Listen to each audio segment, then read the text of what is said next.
राम राम साहब। मैं जीवन सिंह।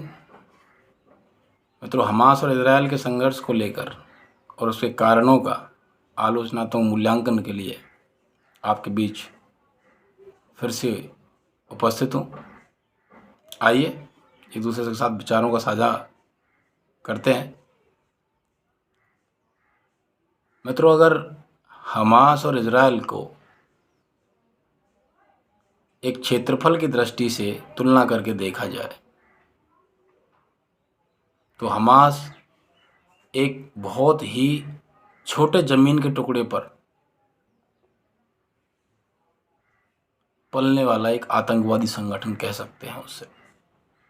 वैसे तो वो राष्ट्रवाद फ़िलिस्तीनी राष्ट्रवाद के नाम पर वहाँ अपनी राजनीति करता है और एक राजनीतिक संगठन के रूप में अपना अस्तित्व बनाए हुए है। लेकिन हमास इजराइल पर जिसकी प्रतिरक्षा प्रणाली दुनिया भर में सर्वश्रेष्ठ स्तर की मानी जाती हो, जो मिसाइलों का, ड्रोनों का बहुत बड़े पैमाने पर अन्य देशों को निर्यात करता हो,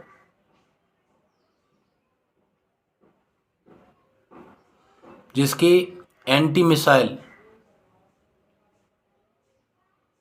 डोम प्रणाली की दुनिया में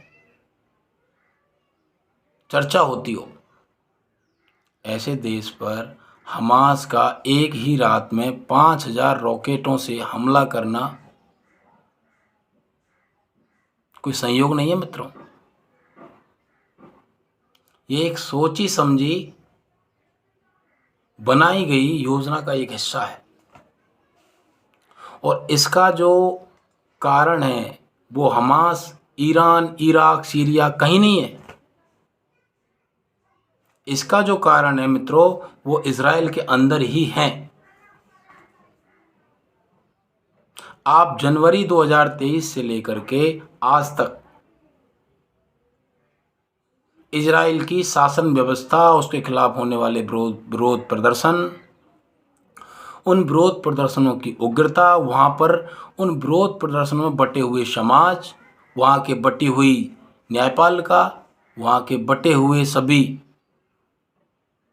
लोकतांत्रिक दल, वहाँ की शासन व्यवस्था, वहाँ के सभी संवैधानिक संस्थाएं, इसका सबसे बड़ा कारण है।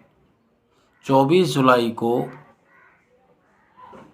प्रधानमंत्री नेतन्याहू ने अपनी पार्टी, लिकुड पार्टी और कुछ अति रूढ़िवादी पार्टियों के साझा से बनी सरकार में एक कंटिन्यूअस जुडिशियल ओवरहॉल प्लान करके एक प्रस्ताव पास किया है संसद में। इस प्रस्ताव के द्वारा सरकार सुप्रीम कोर्ट के किसी भी निर्णय को साधारण बहुमत से बदल सकती है। इस बिल का इजराइल में बहुत बड़े पैमाने पर विरोध हुआ। विपक्षी पार्टियां, सिविलियंस, समाज सेवी उन विरोध प्रदर्शनों का नेतृत्व कर रहे हैं और आज स्पष्ट रूप से इजराइल जो है वो दो धड़ों में बटा हुआ दिखाई देता है।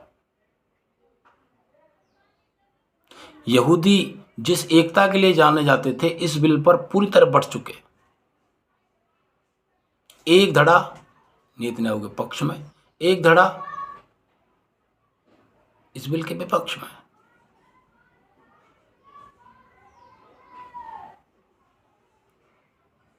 वहां की जो नेशनल इन्वेस्टिगेटिव एजेंसी थी मोसाद, जिसकी धाक पूरे विश्व में वैश्विक स्तर पर है, वो भी इन विरोध प्रदर्शनों में इतनी मशगूल हो गई कि उसे याद ही नहीं रहा कि भाई हमास भी ऐसा कर सकता है। बताइए आप।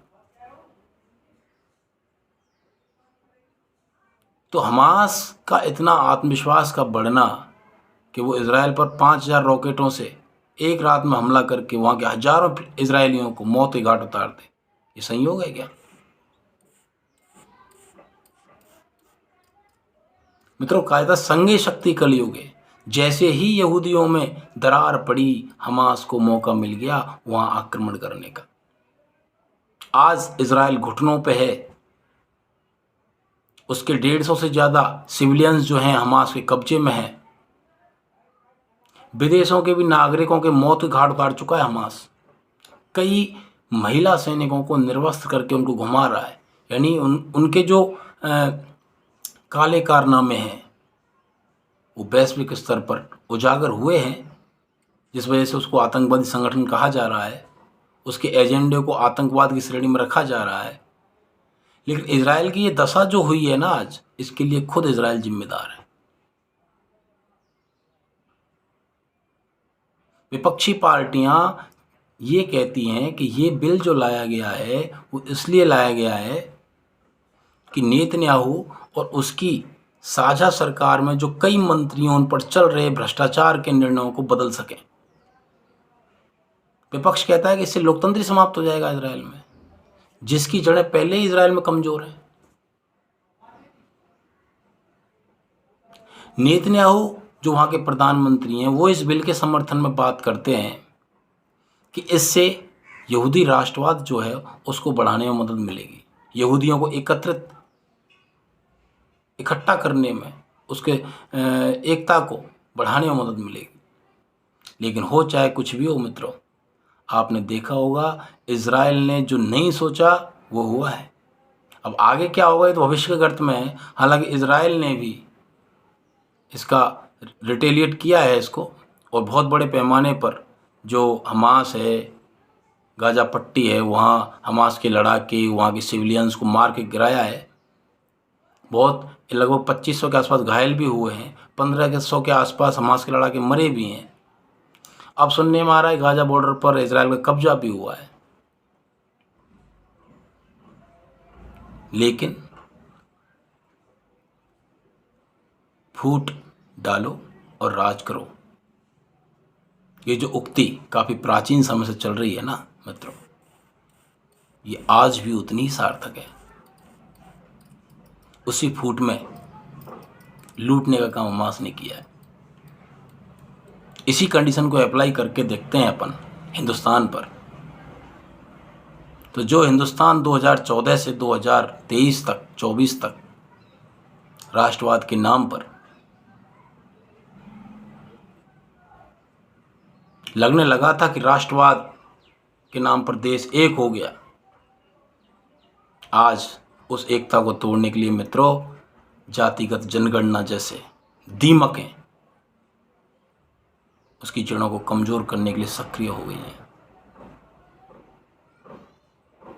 कमाल की बात यह है मित्रों, जातिगत जनगणना में हिंदू तो कभी काउंट होगा ही नहीं।